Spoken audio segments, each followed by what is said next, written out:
Salve, salve, galerinha, tudo bem? Professor Gerson Aguiar na área. Sejam todos bem-vindos ao meu, ao seu, ao nosso canal Cristalizando. Agradecendo os mais de 200 inscritos e pedindo para vocês darem essa força, continuar participando efetivamente do nosso trabalho. Compartilhe, comente, se inscreva, ative o sininho e nós vamos continuar o nosso trabalho aqui com mais determinação e mais vontade, tá bom? Aula passada nós fizemos a introdução da LDB, onde falamos basicamente do conceito de educação, conceito de ensino, os princípios da educação, os princípios de ensino, as obrigações que o Estado brasileiro tem para com a educação. E hoje nós vamos dar continuidade a esse processo, tá bom? Que o Todo-Poderoso nos acompanhe, que tenhamos uma boa aula, vamos trabalhar. E nós paramos aqui no direito público subjetivo. Primeiro é importante que a gente tenha uma compreensão do que é o que é um direito público subjetivo. Direito público. Todos nós brasileiros temos o Estado brasileiro tem a obrigação de nos ofertar, de nos garantir, de nos dar condição para que a gente tenha acesso a esse direito público. Desculpem. Só que ele é subjetivo. Isso quer dizer o quê?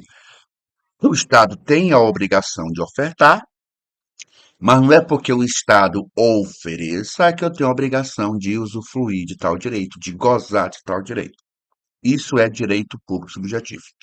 Trazendo para a LDB. Para a LDB, o que seria direito público subjetivo? Tu vai lembrar disso aqui, ó. É o acesso à educação básica obrigatória. Então, o Estado brasileiro não tem como escapar, ele tem que garantir o acesso à educação básica obrigatória. Professor, mas aí o Estado não ofereceu, o Estado deixou de oferecer. O que que pode ocorrer? A redação coloca, ó, qualquer cidadão, grupo de cidadãos, associação comunitária, organização sindical, entidade de classe ou outra legalmente constituída e ainda o Ministério Público acionar o poder público para exigi-lo. Tu cristaliza aqui comigo. A banca te pergunta: o que é, para a LDB, o que é direito público subjetivo? É o acesso à educação básica obrigatória. E se esse acesso me é negado, o que é que pode ocorrer? Qualquer cidadão, pega a célula, qualquer cidadão pode acionar o poder público para exigi-lo. Tudo bem? Cristaliza aqui comigo. Vamos lá, cristalizando. Para a LDB, o que é direito público subjetivo? Acesso à educação básica obrigatória. Se esse acesso me é negado, o que é que pode ocorrer? Qualquer cidadão poderá acionar o poder público para exigir. Beleza? Competência federativa. Lembra que nós fazemos parte de um país que é uma federação, né? No nome do Brasil, Estados, é, é, República Federativa do Brasil, né? O que é uma federação? É uma região, tá? Onde ela é dotada de autonomia. O nosso sistema federativo ele é um pouco diferente do sistema federativo americano. No sistema americano, a autonomia dos entes federados é bem maior, tá? Mas, em linhas gerais, nós temos um sistema federativo. Nós temos entes organizados da seguinte forma: o Brasil é formado por uma federação. Nessa federação eu tenho o ente de primeiro grau, que é a União, o ente de segundo grau, que são os estados, o ente de terceiro grau, que são os municípios, e eu tenho um quarto ente, que é o ente híbrido, que é o Distrito Federal. Mas, professor, por que que o Distrito Federal é um ente híbrido? Porque às vezes o Distrito Federal faz ou assume ou incorpora as condições e situações de um Estado, e às vezes ele faz, incorpora ou realiza as situações de um município. Por isso é que ele é um ente híbrido. Beleza? Então, falando aqui da competência federativa.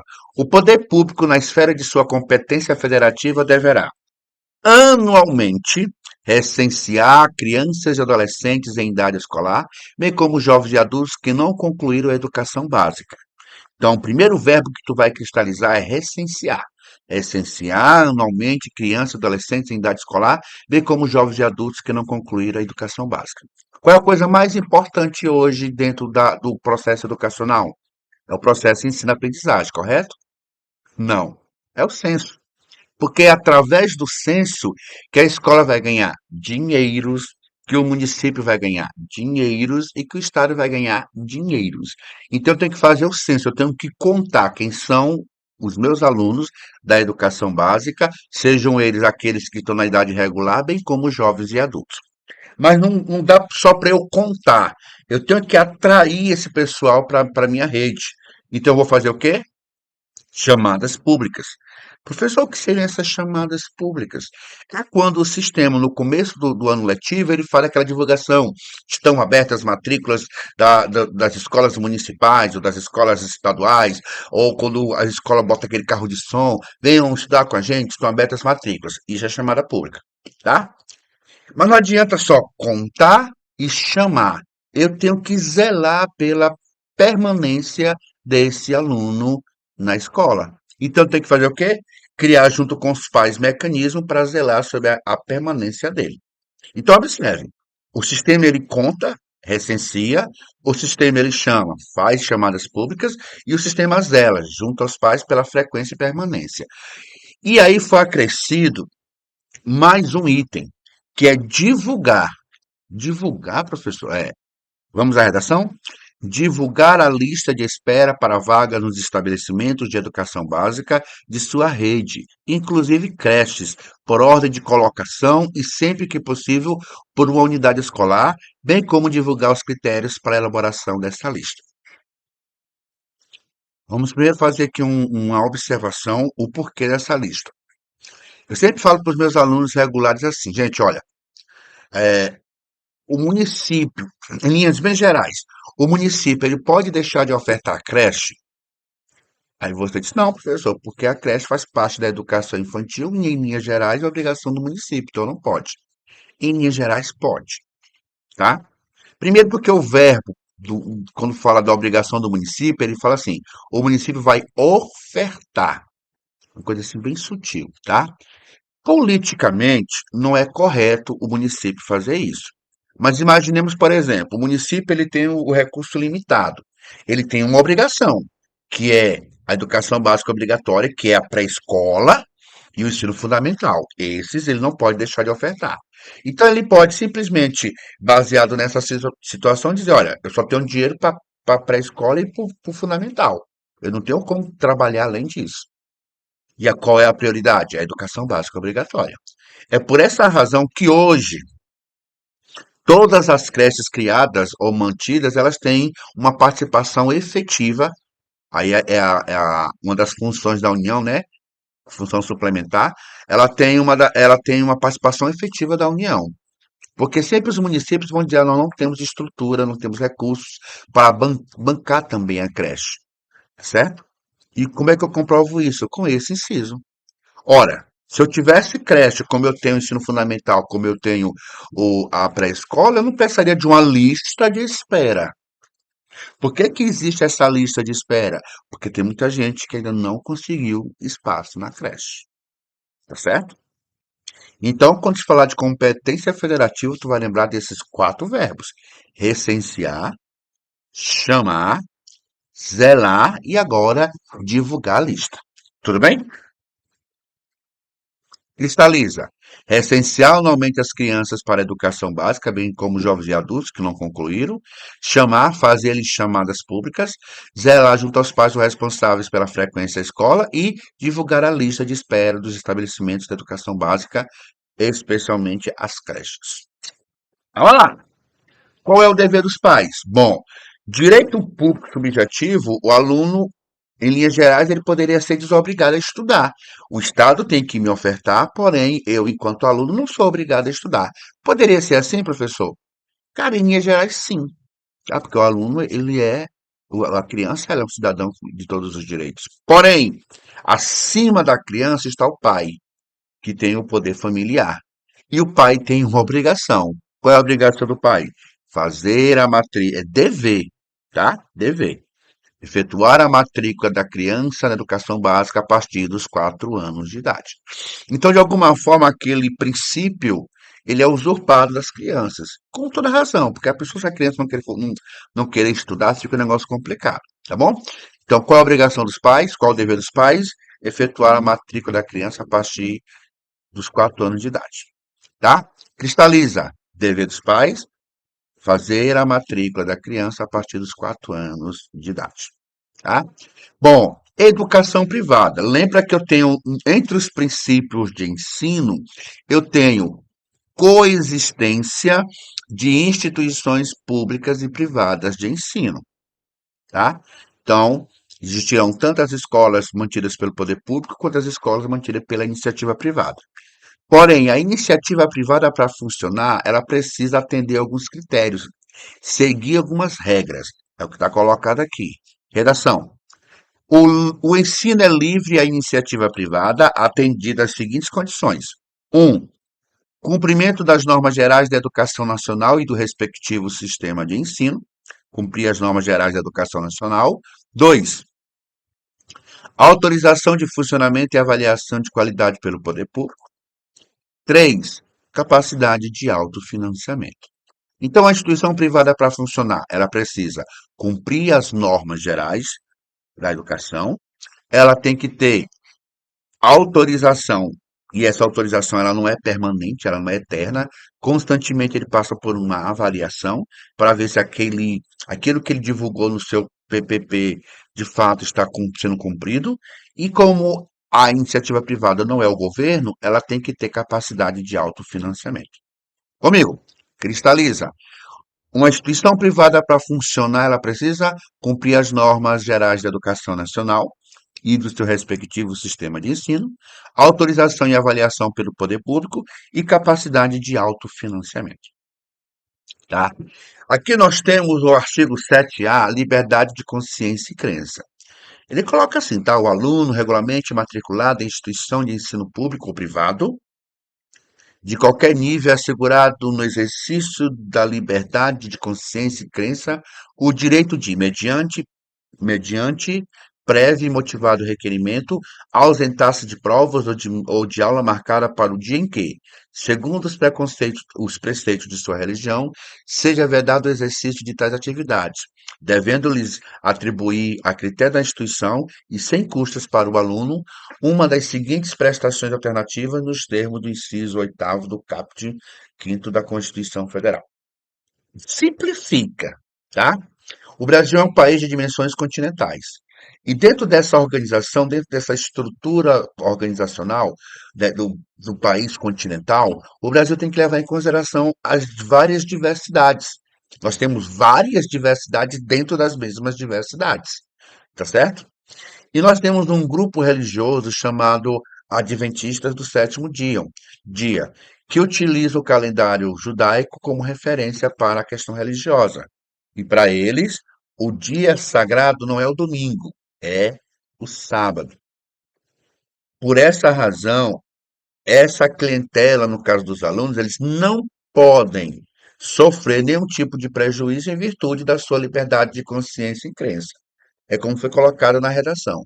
Ou eu tenho um aluno adventista e a escola marca uma prova para o sábado. Em linhas gerais, essa criança vai? Não. Por quê? Porque eu vou ferir um dos princípios dele, que é guardar o sábado. Então, pensando nessa clientela, permitiu-se que, e como ele coloca aqui, tem que prestar atenção, tá?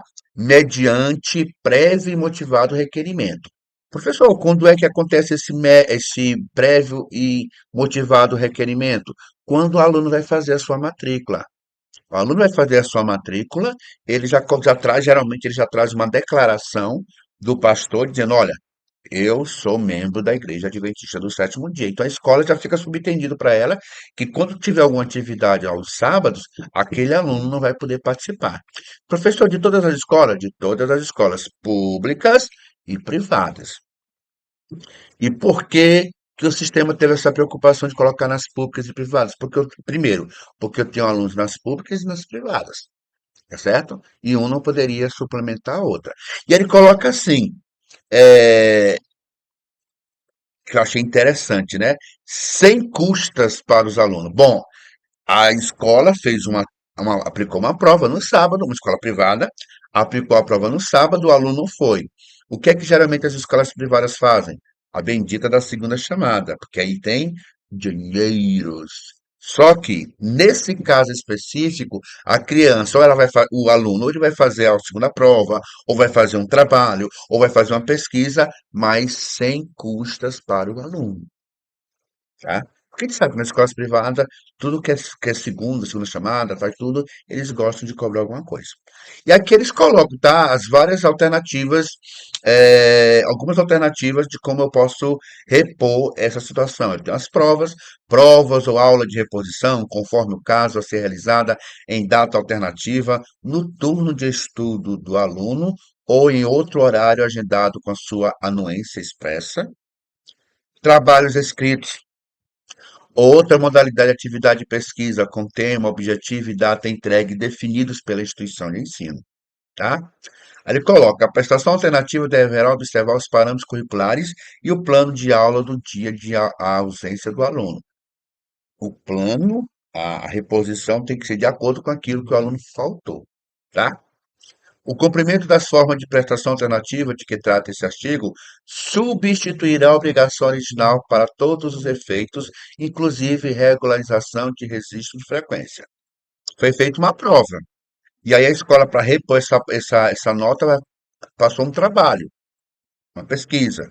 Ele vai fazer esse trabalho, essa pesquisa, vai trazer e aquela pesquisa vai conferir, vai conferir, vai ser como se fosse a prova daquele aluno. Tudo bem? As instituições de ensino implementarão progressivamente, no prazo de 2 anos, as providências e adaptações necessárias à adequação do seu funcionamento às medidas previstas nesse artigo. Então, o sistema tem um prazo, né, para que essa situação acontecesse sem prejuízo da estrutura da própria instituição. Aí ele coloca: o disposto nesse artigo não se aplica ao ensino militar, que trata o artigo 83 dessa lei. Ok? Bom, vamos falar agora da organização da educação nacional. Eu quero que tu compreenda o seguinte: falou no Brasil como um todo, né? Falou no Brasil como um todo. Por mais que eu seja uma federação, eu sempre tenho a dona União acima de todo mundo. Sempre. Em todos os casos, em todas as situações, a União sempre vai ser a primeira, sempre vai estar à frente de todo mundo. Em tudo. Então, quando você viu uma lei, a União participou. Quando você viu uma diretriz, a União participou. Quando você viu um referencial curricular, a União participou. Ela sempre vai estar à frente. Qual é a função dos entes federados, dos estados e municípios? Colaborar. Lembra disso. Sempre haverá, por mais que a União esteja à frente, ela nunca vai fazer sozinha. Sempre vai haver essa colaboração. Tá bom? A União, os estados e o Distrito Federal e os municípios organizarão em regime de colaboração os respectivos sistemas de ensino. Caberá à União a coordenação da política nacional de educação, articulando os diferentes níveis e sistemas e exercendo três grandes funções: normativa, redistributiva e supletiva. Normativa, de normas, de regras, de leis gerais para a educação. Vou pegar a supletiva, tá? É quando o sistema ele vai completar uma ação do ente federado, quando existe a necessidade, por exemplo, os livros didáticos é uma ação supletiva, tá? E a redistributiva é redistribuir os recursos financeiros, tá bom? Então vamos lá. Aí diz que o sistema terá liberdade de organização. Então vamos lá. Qual é a coisa que a gente mais faz, brasileiro faz na vida? Pagar imposto, né? Bom, esses impostos são organizados a nível de município, a nível de estado e vai para a União. A União tem um cofre das nossas riquezas. Depois que a União tem todo esse dinheiro, o que é que ela faz? A União ela retira parte dela, tá? E manda para quem? Para os estados. Os estados retiram a parte dele e manda para quem? Para os municípios. Os municípios retiram a parte dele e manda para onde? Para as escolas. Lembram que as escolas, lembram que as escolas elas têm a função redistributiva. E esse dinheiro acaba caindo onde? No CPF do diretor da escola. Tudo bem? Beleza. Vamos adiante. Aí nós vamos falar das várias incumbências que a União tem em relação à educação. A União incumbe-se a de elaborar o Plano Nacional de Educação. Observe, em colaboração com os entes federados. A União não faz nada sozinha. Sempre tem a participação dos entes federados. 2. Organizar, manter e desenvolver os órgãos e instituições oficiais do Sistema Federal de Ensino e dos territórios. Cabe à União organizar o Sistema Federal de Ensino. Quando se fala em oferta de educação e se fala em união, a gente pensa basicamente na universidade. Mas não. Eu tenho as universidades, eu tenho as faculdades, eu tenho as escolas técnicas ligadas às universidades, eu tenho ainda dois Cefetes que ainda existem, eu tenho os institutos federais, eu tenho a escola Pedro II, né? Todas essas situações pertencem ao Sistema Federal de Ensino. Beleza? 2. 3. Prestar assistência técnica e financeira aos estados, ao Distrito Federal e aos municípios para o desenvolvimento dos seus sistemas de ensino. E o atendimento prioritário às escolaridades obrigatórias, exercendo sua função redistributiva e supletiva. Então, a União, além de organizar o seu sistema federal de ensino, tendo um olhar especial para a educação superior, ela vai prestar assistência técnica e financeira aos entes federados, para garantir que a educação prioritária, que a educação obrigatória, seja cumprida na sua essência. 4. Estabelecer em colaboração com os estados, o Distrito Federal e os municípios, quando tu vê essa expressão, ó, competências e diretrizes para a educação infantil, ensino fundamental e ensino médio, que nortearão os currículos e seus conteúdos mínimos, de modo a assegurar a formação básica. Qual é a expressão? Competências e diretrizes. A gente vai estar falando basicamente dos PCNs, que algumas bancas ainda insistem em cobrar, e da BNCC, que é hoje quem rege a educação nacional do ponto de vista de competências de diretriz. Tudo bem? Outra obrigação. O sistema vai criar vai fazer um levantamento dos alunos superdotados, ok? Vai fazer um recenseamento desses alunos superdotados. Para que esse recenseamento? Para que, de posse dessas informações, sejam criadas políticas para atender os alunos superdotados, que até então era considerado pelo sistema como um problema. E hoje a gente sabe que o sistema percebeu o erro que cometia e hoje tenta tratar o aluno especial como deve ser tratado, e não como um problema, tá? Estabelecer, em colaboração com os entes federados, diretrizes e procedimentos para a identificação, cadastramento e atendimento na educação básica e na superior de alunos com altas habilidades ou superdotação. Em alguns lugares do Brasil já existem as escolas de alunos superdotados. E aí, quando fala aluno superdotado, a gente pensa logo na sala de justiça. Não. Primeiro, que o aluno superdotado, ele não é superdotado em todas as situações. Tá certo? Ele tem algumas dotações em alguns pontos e uma certa fraqueza em outros pontos. Qual é o objetivo dessas escolas de superdotado? É fazer com que eles primeiro encontrem os seus pares e depois troquem com os outros algumas situações. Tudo bem? Sistema Nacional de Avaliação. Assegurar o processo nacional de avaliação do rendimento escolar no ensino fundamental e médio e superior, em colaboração com os sistemas de ensino, objetivando a definição de prioridades e a melhoria da qualidade do ensino. As provas externas de grande extensão, como o SAEB, a ANA, né, o próprio ENAD, ele tem um objetivo. O Estado ele vai verificar como é que está a educação e pronto. Não. Ele vai verificar como está a educação e, com base nessa verificação, o Estado vai elaborar estratégias para aonde está fraco melhorar e aonde está bom ampliar. Baixar normas gerais sobre os cursos de graduação e pós-graduação. Passa pela União, cabe aos outros apenas pegar o que já está feito e fazer adaptações à sua realidade. No caso, estados e o Distrito Federal. Avaliação da educação profissional técnica. Observa que esse inciso é novo, tá, gente? Assegurar em colaboração com os sistemas de ensino, processo nacional de avaliação das instituições e dos cursos de educação profissional técnica e tecnológica. Isso é de 2023. Porque até então existem as escolas de educação profissional técnica, mas não havia esse processo de avaliação como existe no sistema regular de ensino, visto que a educação profissional técnica é uma modalidade. Tá? Hoje tem esse processo não só de acompanhamento, mas também de avaliação para ver o nível, para que possa ser ampliado, melhorado, aquela coisa toda. Tá? Avaliação da educação superior. Assegurar o processo nacional de avaliação das instituições de educação superior com a cooperação dos sistemas que tiverem responsabilidade sobre este nível de ensino. Claro, eu não posso pedir informações ao município, em linhas gerais, porque lá tem um município que tem educação superior, né? Em casos específicos, mas a educação superior é a União e os estados, além do Distrito Federal. E aí eu quero cristalizar contigo isso que eu acabei de falar, é o que está no inciso 9, ó.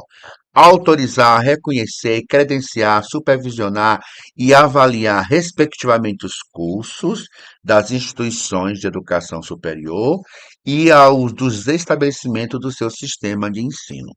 A banca te pergunta: a prerrogativa de autorizar, reconhecer, credenciar, supervisionar e avaliar a educação superior. De quem é essa prerrogativa? Essa prerrogativa é da União. Beleza? Segura. O CNE, o Conselho Nacional de Educação, que é o órgão máximo no que tange a educação, ele é um órgão que tem função normativa, as normas da educação nacional, de supervisão e atividade permanente criado por lei. Beleza? Aí ele coloca aqui no inciso terceiro, no parágrafo terceiro, as atribuições constantes no inciso 9. Eita, professor, eu não lembro o que está no inciso 9. Bom, autorizar, reconhecer, credenciar, supervisionar e avaliar educação superior. Tá certo? Então, a prerrogativa de autorizar, reconhecer, credenciar, supervisionar e avaliar a educação superior é uma prerrogativa da União. Tudo bem? E essa prerrogativa ela pode ser delegada aos estados e ao Distrito Federal. O professor não fala em município, não, mas eu já ouvi falar que existem universidades municipais, existem, tá? É, utilizando o princípio da federação, alguns municípios, aqueles mais pomposos, né, resolvem criar essa situação das universidades municipais. Mas não é o texto da LDB, então você não precisa se preocupar com isso. Tu vai lembrar que, para a LDB, a educação superior, a prerrogativa de autorizar, reconhecer, credenciar e supervisionar a educação superior é da União e ela vai delegar ou ela pode delegar aos estados e ao Distrito Federal, pronto e acabou. Beleza? Aí eu tenho as incumbências dos estados. Vamos lá. Quais são as principais incumbências dos estados? Organizar, manter e desenvolver os órgãos e as instituições oficiais do seu sistema de ensino, lógico, né? Ele vai ter essa preocupação com o seu sistema de ensino.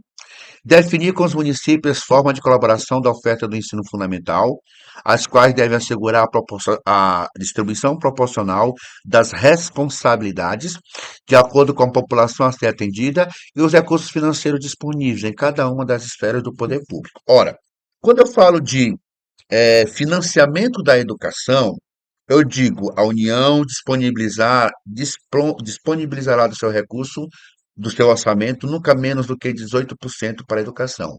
E estados e municípios, 25%. Aí tu pensa assim, poxa, o município é 25%, o estado é 25%. E por que que o estado tem que ajudar o município? Porque os 25% do município é diferente dos 25% do estado. E o Estado, ele tem esse compromisso de ajudar, colaborar, como foi colocado o verbo aqui, tá? Ele vai definir com os municípios forma de colaboração para que o município garanta o ensino fundamental. Não é que ele vai pegar os 25 dele e vai botar no município. Não, município, vamos lá. Quais são as suas principais dificuldades, necessidades? Olha, isso aqui eu vou te dar tanto, porque eu tenho que me preocupar com a minha obrigação, com a minha prioridade, que é a educação, que é o ensino médio, tá bom? Então vai definir com os municípios. Como eles colocam no final, gente, ó, deve assegurar a distribuição proporcional das responsabilidades de acordo com a população a ser atendida e os recursos financeiros disponíveis. Ah, o Estado vai me dar dinheiro, então eu, o município, vou ficar livre. Não. Você tem suas obrigações também. Ok? Isso está onde, professor? Na Constituição, onde a Constituição diz que os estados eles vão atuar prioritariamente no ensino fundamental e médio. Ok? Planos educacionais. Vai elaborar e executar políticas e planos educacionais em consonância com as diretrizes nacionais de educação e integrando e coordenando as ações as dos seus municípios. Claro, eu vou levar em consideração as leis gerais, vou trazer as leis gerais e adaptar às minhas realidades. Beleza? O inciso quarto é o mesmo inciso 9 da União, tá? Autorizar, reconhecer, credenciar, supervisionar e avaliar, respectivamente, os custos da instituição de educação superior e do seu estabelecimento de ensino. Então, fechou. Vamos lá. De quem é a prerrogativa de autorizar, reconhecer, credenciar, supervisionar e avaliar a educação superior? Da União. Essa prerrogativa ela pode se delegar a quem? Aos estados e ao Distrito Federal. Tudo bem? No caso de quê, professor? Vamos lá. União, universidades federais, estados, universidades estaduais. Normas complementares. Lembra, quem comanda toda a educação é a União. Então, tanto os estados como os municípios vão apenas elaborar normas complementares, nunca normas gerais, tá? Baixar normas gerais para o seu sistema, ou, desculpe, baixar normas complementares para o seu sistema de ensino, tá? Ele coloca, ó, assegurar o ensino fundamental e oferecer com prioridade o ensino médio a todos que demandarem respeito ao disposto no artigo 38 da lei. A gente já falou isso. Então, a Constituição fala e a LDB vai e ratifica. Eu vou oferecer, garantir o ensino fundamental, mas vou trabalhar com prioridade ao ensino médio. E também vou assumir o transporte escolar dos meus alunos, tá? Vamos das incumbências dos municípios. Os municípios incumbem de organizar, manter e desenvolver os órgãos e instituições oficiais do seu sistema de ensino, integrando as políticas e planos educacionais da União e dos Estados. Pronto. A União elabora o plano nacional, um exemplo, os Estados vão elaborar os seus planos estaduais e o município vai pegar tantas referências dos Estados como da União para elaborar os seus planos municipais. Beleza? Dois, exercer a ação redistributiva em relação às suas escolas. Acabamos de ver, né? A União, ela transfere recursos para os estados e municípios, o estado transfere recursos para os municípios e as escolas transferem, desculpe, e os municípios transferem recursos para as suas escolas. Essa é a função redistributiva, tá? Baixar normas complementares para o seu sistema de ensino, porque quem baixa as normas gerais é a União. Então, a União baixou as normas gerais, os estados pegaram aquelas normas, elaboraram a sua, o município vão pegar tanto a da União quanto a dos estados e elaborar também as suas. Ok? Autorizar, credenciar, supervisionar o estabelecimento do seu sistema de ensino, lógico. E aí vamos para o inciso quinto, oferecer a educação infantil em creches e pré-escolas e com prioridade o ensino fundamental. Permitida a atuação em outros níveis de ensino, somente quando estiverem atendidas plenamente as necessidades de sua área de competência e com recursos acima dos percentuais mínimos vinculados pela Constituição Federal à manutenção e ao desenvolvimento do ensino. Então, vamos lá. Observe, começando pelo verbo, tá um verbo bem bandido. Oferecer, não é dever. Os municípios vão oferecer educação infantil em creches e pré-escolas. Só que o município tem uma prioridade, o ensino fundamental. Então, em linhas gerais, onde é que vai atuar o município? Na educação infantil e no ensino fundamental. O município pode ter uma escola de ensino médio? Pode. Quando, professor? Está na lei. Permitida a atuação em outros níveis de ensino somente quando estiver atendido plenamente às necessidades de sua área de competência. Qual é a área de competência dos municípios? Educação infantil e ensino fundamental. E com recursos acima dos percentuais mínimos. E qual é o percentual mínimo? 25%. Tudo bem? Vamos trabalhar isso aqui. Vamos lá. Imagine uma situação, um município qualquer. Vamos pegar o município de Teresina. O doutor Pessoa, prefeito de Teresina, em seu primeiro ano de governo, ele destinou para a educação do orçamento do município 25%. Está dentro da lei. Ele disse que atendeu sua área de competência. Qual é a área de competência do doutor Pessoa? Educação infantil e ensino fundamental. E desses 25%, ele disse que gastou 23%. Ora, 25 menos 23 sobrou quanto? 2. Aí vem a pergunta capciosa. Quantos por cento o doutor Pessoa poderia investir em outras áreas? Exatamente, zero. Por quê? Porque 25% é o mínimo. Então ele não pode dizer que vai gastar 23%. Ele tem que gastar os 25%. Pegar um outro exemplo.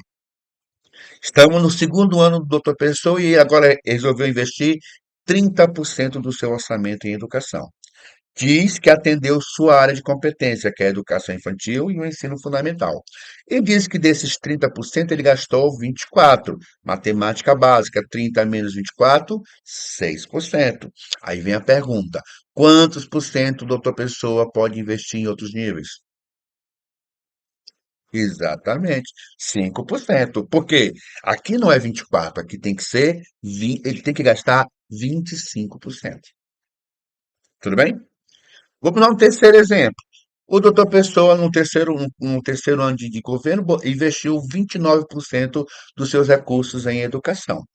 Diz que atendeu sua área de competência, que é educação infantil e ensino fundamental. E disse também que desses 29%, ele gastou 22%. 29 menos 22, 7. Quantos por cento ele pode investir em outro nível? Exatamente. De novo, ele tem que gastar os 25 na sua área de competência, tá? E esse excedente que está acima dos 25, eu posso investir em outros níveis de ensino, ok? E é claro, o município também, assim como os estados, vão assumir o transporte dos alunos da rede municipal de ensino, ok? E aí nós temos um inciso novo. Os municípios vão instituir, na forma da lei, do que trata o artigo 14, o que é que está falando o artigo 14? Gestão democrática do ensino público. Conselhos escolares e fórum de conselhos escolares, que a gente vai ver detalhadamente na próxima oportunidade. Parágrafo único. Os municípios poderão optar ainda por se integrar ao sistema estadual de ensino ou compor com ele um sistema único de educação básica. Eu sempre gosto de brincar, né? Ninguém vai fazer isso, porque todo mundo quer fazer do seu jeito para facilitar a sua vida. Ok, queridos? Bom, a gente vai fazer o nosso cristalizando aqui dessa situação todinha para que a gente possa encerrar esse bloco. Vamos lá. E eu vou encerrar com este quadro lindo e maravilhoso. Esse quadro ele traz tudo que foi trabalhado aqui, é uma síntese do que foi trabalhado aqui. Ao contrário da Constituição, a LDB ela traz obrigações e ela traz prioridades. A Constituição fala só em prioridades, mas a LDB traz obrigações e prioridades. Então vamos lá. Segundo a LDB, qual seria, na oferta da educação, qual seria a obrigação da União? Prestar assistência técnica e financeira aos entes federados. Tendo um olhar especial para quem? Para o ensino obrigatório, que é a educação básica. E a União ela tem uma prioridade. Qual seria a prioridade? Exatamente, o Sistema Federal de Ensino. Tendo um olhar especial para quem? Para a educação superior. Os estados, por sua vez, também têm uma obrigação. Vão oferecer o quê? O ensino fundamental. Só que ele tem uma prioridade. Qual a prioridade? Ensino médio. E os municípios também têm uma obrigação. Qual seria? Educação infantil. Só que ele tem uma prioridade. Qual é a prioridade? Ensino fundamental. Beleza? Então a gente para por aqui esse nosso bloco e no próximo bloco nós vamos falar dos estabelecimentos de ensino. Espero que tenham gostado, espero que eu tenha contribuído com vocês e a gente se encontra na próxima oportunidade. Fiquem todos com Deus. Abraço.